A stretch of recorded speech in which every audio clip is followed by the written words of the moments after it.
Assalamualaikum warahmatullahi wabarakatuh.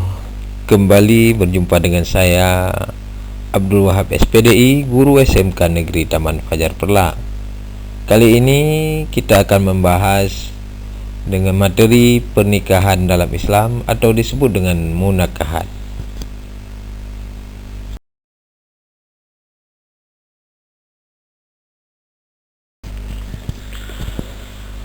Adapun kompetensi dasar dalam materi pernikahan dalam Islam yaitu 1.6 meyakini kebenaran ketentuan pelaksanaan pernikahan berdasarkan syariat Islam. 2.6 menunjukkan sikap bersatu dan kebersamaan dalam lingkungan masyarakat sebagai implementasi ketentuan pernikahan dalam Islam. 3.6 menganalisis dan mengevaluasi ketentuan pernikahan dalam Islam. Dan yang terakhir 4.6 menyajikan prinsip-prinsip pernikahan di dalam Islam.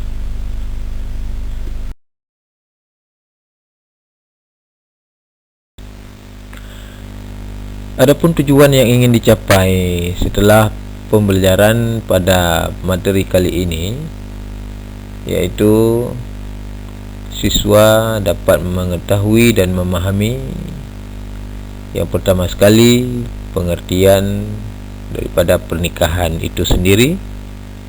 Yang selanjutnya dasar-dasar daripada pernikahan. Selanjutnya yang ketiga, hukum pernikahan. Yang keempat, rukun dan syarat pernikahan. Yang kelima, prinsip kewajiban dan hak suami dan isteri. Yang terakhir, tentunya tujuan daripada pernikahan itu dan juga apa hikmah-hikmah yang terkandung di dalam pernikahan.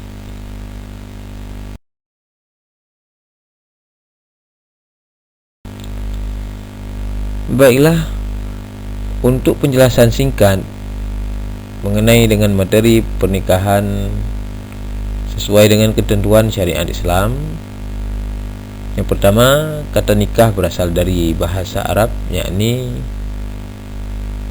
nikahun, yang berarti bertemu ataupun berkumpul.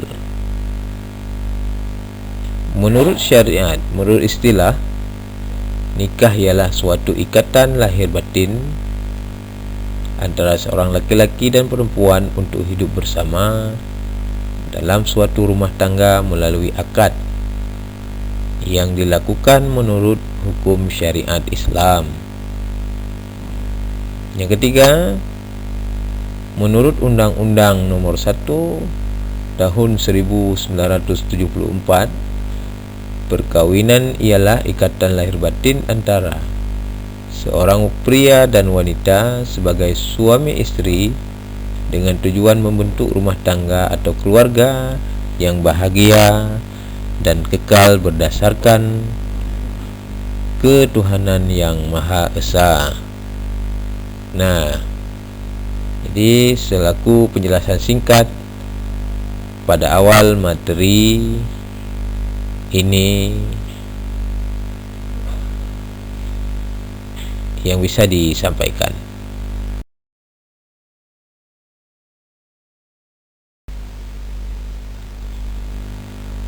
Nah, adapun dasar pernikahan itu merujuk kepada surah Ar-Rum ayat 21 yang berbunyi, wa min ayatihi an khalaqa lakum min anfusikum azwajan litaskunu ilaiha wa ja'alna bainakum mawaddatan wa rahmah inna fi dzalika laayatin liqaumin yatafakkarun. Surah Ar-Rum ayat 21, yang artinya, dan di antara tanda-tanda kebesarannya ialah Dia menciptakan pasangan-pasangan untukmu dari jenismu sendiri, agar kamu cenderung dan merasa tentram kepadanya. dan Dia menjadikan di antaramu rasa kasih dan sayang.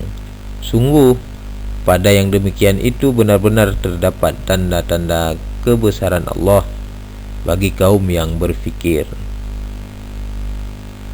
Kemudian disebutkan dalam Sahih Bukhari Muslim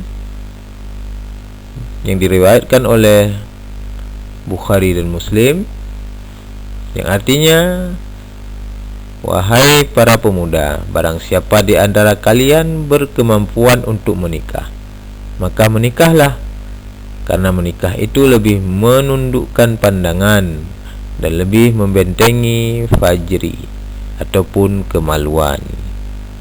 Hadis riwayat Bukhari dan Muslim.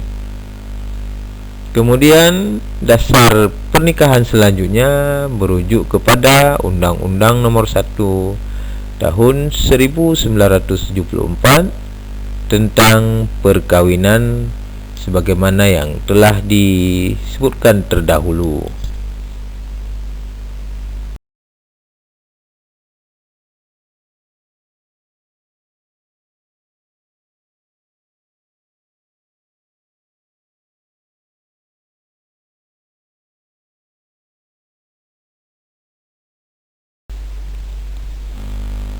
Nah, kita tentunya ingin mengetahui apa sih hukumnya menikah itu. Nah, dalam kesempatan ini kita akan melihat beberapa hukum pernikahan yang sejalan dan sesuai dengan hukum syariat Islam. Yang pertama, hukum nikah itu jaiz, yang artinya dibolehkan, dan inilah yang menjadi dasar hukum dalam pernikahan menurut Islam. Yang kedua, hukum wajib. Bagi siapa yang wajib ini? Tentunya yaitu orang yang telah mampu atau sanggup menikah. Sedangkan bila tidak menikah, khawatir akan terjerumus ke dalam perzinaan. Nah, yang demikian itu bagi orang tersebut, ini hukumnya wajib untuk menikah. Yang ketiga, hukumnya sunnah, yaitu orang yang sudah mampu menikah namun masih sanggup mengendalikan dirinya dari godaan yang menjurus kepada perzinaan. Yang keempat, hukumnya makruh, yaitu orang yang akan melakukan pernikahan dan telah memiliki keinginan atau hasrat, tetapi ia belum mempunyai bekal untuk memberikan nafkah tanggungannya. Yang terakhir, hukumnya menjadi haram. Kenapa demikian? Itu karena orang yang akan melakukan perkawinan tetapi ia mempunyai niat yang buruk, seperti niat menyakiti perempuan ataupun niat buruk lainnya. Nah, hukumnya menjadi haram baginya untuk menikah.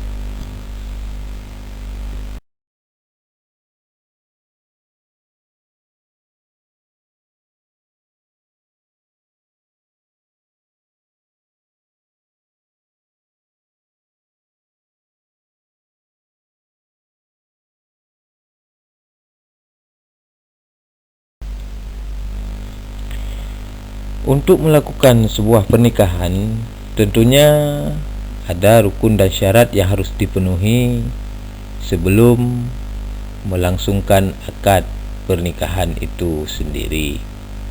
Di antaranya, yang pertama, adanya calon suami yang disyaratkan baginya itu adalah yang pertama beragama Islam, yang kedua atas kehendak sendiri, bukan sebuah paksaan, yang ketiga bukan mahramnya calon istrinya, yang keempat tidak sedang dalam keadaan ihram di haji. Nah, yang kedua, adanya calon istri yang disyaratkan baginya, yang pertama, beragama Islam, tidak terpaksa. Yang ketiga, bukan mahramnya calon suaminya. Yang keempat, tidak bersuami atau bukan istri orang. Yang kelima, tidak sedang dalam masa iddah atau yang baru dicerai oleh suaminya, baik cerai mati ataupun cerai hidup. Yang keenam, tidak sedang dalam keadaan ihram berhaji ataupun umrah. Next.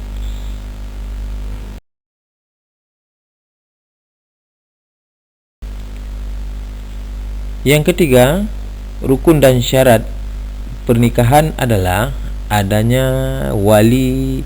Yang disyaratkan baginya itu adalah, yang pertama, mukallaf, yaitu beragama Islam, dewasa, sehat akal. Yang kedua, laki-laki merdeka. Dan yang ketiga, adil. Yang keempat, tidak sedang dalam ihram berhaji ataupun umrah. Selanjutnya, ada 2 orang saksi yang disyaratkan baginya itu, yang pertama mukallaf, yaitu orang Islam, dewasa, bukan anak-anak, sehat akal, artinya tidak gila. Yang kedua, bagi saksi itu dari laki-laki yang merdeka. Tidak boleh perempuan menjadi saksi dalam pernikahan. Yang ketiga, saksi itu harus adil. Yang keempat, tidak sedang dalam ihram berhaji ataupun umrah. Yang kelima, adanya ijab dan qabul yang disyaratkan. Yang pertama, dengan kata-kata nikah atau yang semakna dengan itu. Yang kedua, berurutan antara ijab dan qabul.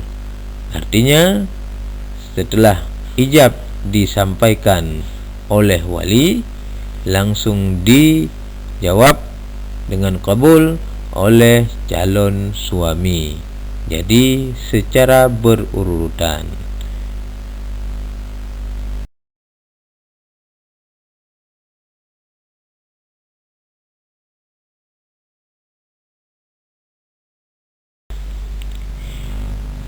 Adapun bagi suami dan istri di dalam rumah tangga, ini mempunyai hak dan kewajiban masing-masing. Yang pertama, di sini akan membahas terlebih dahulu hak dan kewajiban suami. Apa sih hak suami dan apa sih kewajiban suami itu? Ya, baik. Hak suami yang menjadi haknya dia itu, yang pertama sekali, perintahnya itu ditaati oleh istrinya. Artinya perintah ini perintah yang tentunya tidak bertentangan dengan syariat.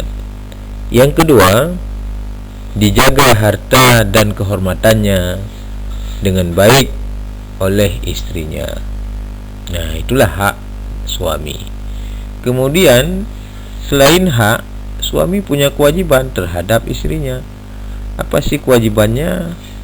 Yang pertama sekali, kewajiban suami itu mencari nafkah untuk keluarga sesuai dengan kemampuan suami. Selanjutnya, memberikan perlindungan dan rasa aman terhadap keluarganya, terutama istri dan anak-anaknya. Yang ketiga, memberi nafkah lahir batin dan kasih sayang pada istri dan anak-anaknya. Selanjutnya, memberikan bimbingan didikan, dan pengatur keluarga supaya selamat, sejahtera, tentunya di dunia dan sampai kepada akhirat kelak. Yang terakhir, berusaha menjadi kepala rumah tangga yang bijaksana di dalam menjadi pemimpin di dalam sebuah keluarga. Tentunya ini sangat tergantung kepada kebijaksanaan daripada suami ataupun kepala rumah tangga.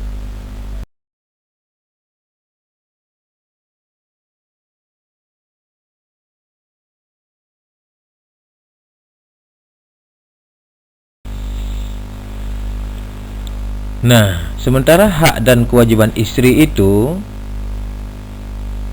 juga tidak kalah menarik dan tidak kalah banyak daripada hak dan kewajiban seorang suami.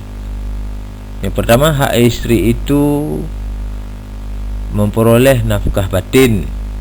Ini wajib bagi suaminya memberikan nafkah batin kepada istrinya. Yang kedua, memperoleh nafkah zahir, yaitu seperti sandang, pangan dan papan. Artinya punya tempat tinggal, pakaian, dan juga tentunya makanan. Kemudian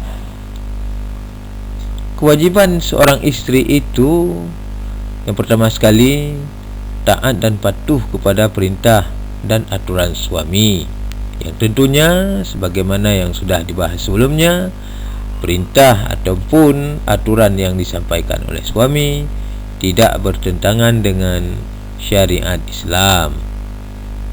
Selanjutnya, yang menjadi kewajiban daripada seorang istri yaitu mengurus rumah tangga, artinya menyiapkan keperluan suami dan anak sebaik-baiknya. Kemudian, berusaha menerima dan ikhlas pemberian suami dan tidak meminta sesuatu di luar kemampuannya. Jadi di sini yang sering terjadi miskomunikasi, kadang-kadang seorang istri tidak rela, tidak ikhlas atas pemberian dari suaminya. Ini perlu pertimbangan dan juga perlu perhatian khusus bagi seorang istri, karena ini adalah kewajibannya. Selanjutnya, jika istri akan puasa sunnah, ini harus ada izin dari suami. Kemudian menjaga kehormatan dirinya dan berusaha untuk tampil cantik dan menyenangkan di depan suaminya, bukan malah sebaliknya, berhias bukan untuk suaminya tetapi berhias untuk orang lain. Ini salah. Kemudian menjaga rahasia suami dan harta suami. Selanjutnya, mengasuh, mendidik dan memberikan kasih sayang kepada anak-anaknya. Nah, itulah beberapa kewajiban hak bagi seorang istri di dalam rumah tangga.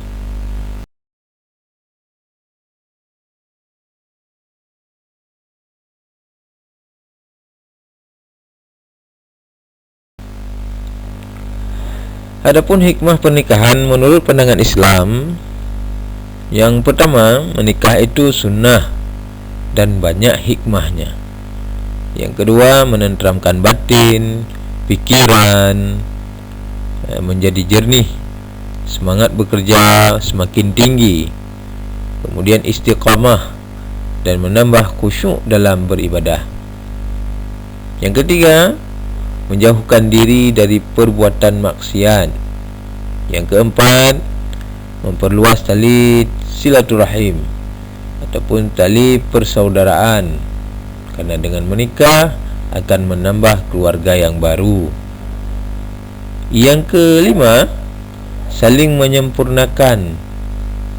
Di mana ada kekurangan antara suami dan isteri, maka saling melengkapi. Yang keenam, melahirkan generasi penerus Islam, anak yang saleh dan salehah, yang selalu mendoakan kedua orang tuanya.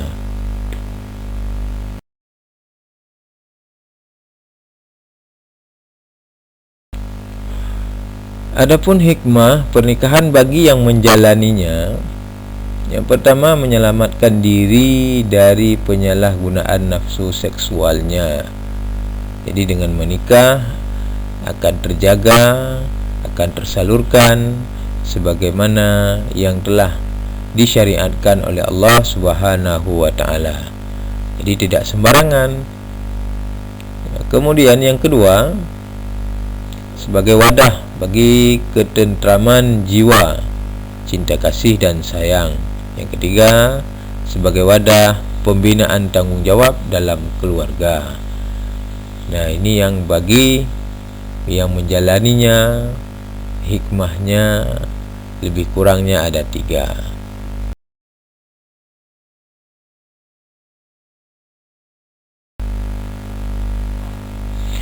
Nah, adapun hikmah pernikahan bagi masyarakat, yang pertama, menyelamatkan masyarakat itu dari kemungkinan maraknya perzinaan. Yang kedua, kaum perempuan memperoleh kewajaran dalam derajatnya di masyarakat. Yang ketiga, syiar Islam akan semakin berkembang ke pelosok negeri.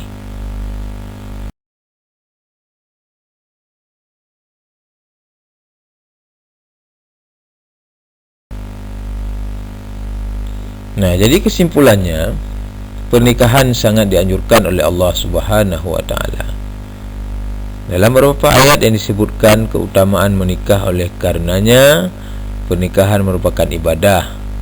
Kecintaan kita pada istri atau suami dapat mendorong kita untuk membimbing pada kebaikan yang menghadirkan kecintaan Allah pada keluarga kita. Adakah cinta yang lebih patut kita harapkan dari cintanya Sang Maha Pencipta? Ya, tentunya tidak. Nabi Muhammad SAW juga menganjurkan kita dalam banyak hadis agar menikah dan melahirkan keturunan ataupun anak. Beliau menganjurkan kita untuk mengenai hal itu dan melarang kita untuk hidup membujang, karena perbuatan itu menyelisihi daripada sunnahnya Nabi. Nah, demikian kesimpulan daripada pernikahan menurut pandangan Islam.